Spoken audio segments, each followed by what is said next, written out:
C'est probablement la fin du mystère dans la disparition des Troadec à Orvault. Le journal Presse Océan annonce ce lundi matin que l'ex-beau-frère de Pascal, le père de famille, est passé aux aveux lors de sa garde à vue dimanche à Brest, en compagnie de son ex-épouse, la sœur de Pascal. L'information a été confirmée par le procureur de la République. Selon Presse Océan, un différend familial autour d'un héritage pourrait être à l'origine du drame. Les deux gardés à vue doivent être présentés au magistrat nantais ce lundi.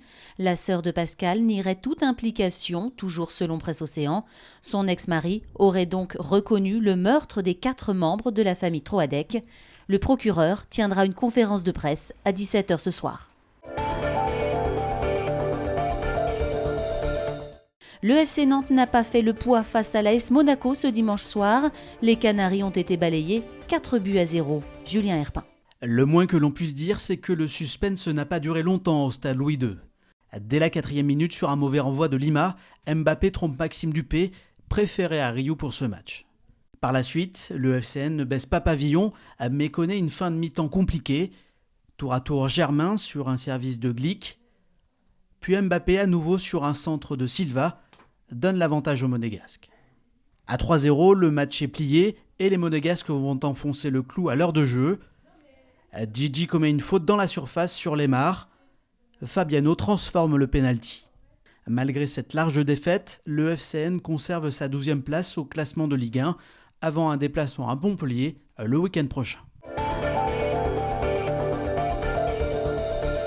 Le HBC Nantes a eu plus de chance hier. Les handballeurs ont remporté leur match aller des 16e de finale de la Ligue des Champions en Espagne face à la Rioja. Une victoire 31-26 après avoir été menée de 3 buts au cours de la rencontre. Match retour à la Trocardière ce samedi 11 mars à 20h.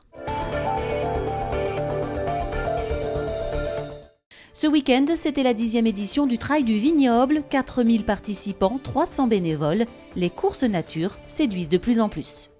3, 2, 1, soleil. Ils étaient un petit millier à prendre le départ du 24 km ce dimanche matin. Après un tour de chauffe particulièrement glissant dans le parc du lycée du Landreau, les trailers ont pris le chemin des vignes. Pour la 10e édition, l'organisateur ne les a pas ménagés. Chaque fois qu'il y avait une petite côte, on a essayé d'aller la chercher. C'est des circuits qui allient à la fois des grands chemins entre les vignes, mais aussi ce qu'on appelle des single tracks à travers des petites portions de forêt ou en bord de ruisseau. On n'hésite pas à sortir des sentiers battus pour les faire traverser une rivière, pour les faire passer sous une roue dans une buse. Pour cet anniversaire, une première course en équipe pendant 10 heures était organisée samedi. Dimanche, c'était la toute première marche nordique. Lucie a bouclé ses 12 km en 1h28, le sourire aux lèvres. Un peu de vent, un peu de pluie qui fouettait, et puis plein de boue, plein d'eau. C'est tout ce que j'aime, alors impeccable. Peu après l'arrivée de Lucie, c'est Mathias Jolin qui remporte le 40 km, parti à 8h du matin sous la pluie. Dans le public, la famille Babin n'en loupe pas une miette. C'est un super rendez-vous. En plus, là, avec les conditions, c'est un petit peu compliqué avec la flotte. L'année dernière, moi j'étais venu voir, ils avaient -2 quand ils sont partis, donc ça change un petit peu, quoi. C'est vraiment à voir. Il y a beaucoup de monde là. Les enfants avaient également droit à leur parcours. La relève du trail est assurée.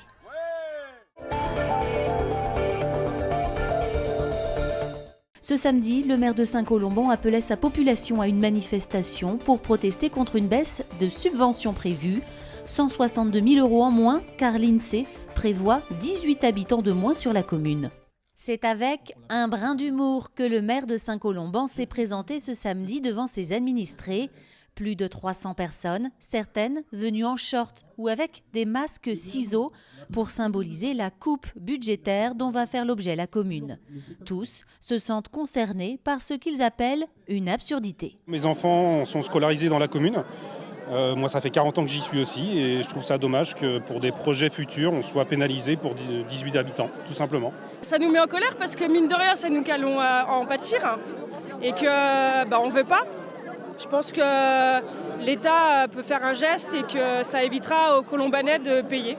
Entouré de plusieurs maires des communes environnantes, Patrick Bertin est fier de la mobilisation qu'il a personnellement initiée. Faire descendre des gens dans la rue pour une dotation d'État sur une commune, c'est quand même compliqué. Et là, j'ai vu que la population a très bien répondu. Objectif, demander à l'État de revoir sa décision. La commune, dynamique, assure gagner des habitants et ne peut pas faire l'impasse sur 162 000 € de dotation. Il faut faire vite. Dans quelques jours, l'équipe municipale doit voter le budget. On va voter le budget le 17 mars et on n'aura sans doute pas, à moins qu'on ait une bonne nouvelle, mais je pense qu'on n'aura pas la réponse de l'État.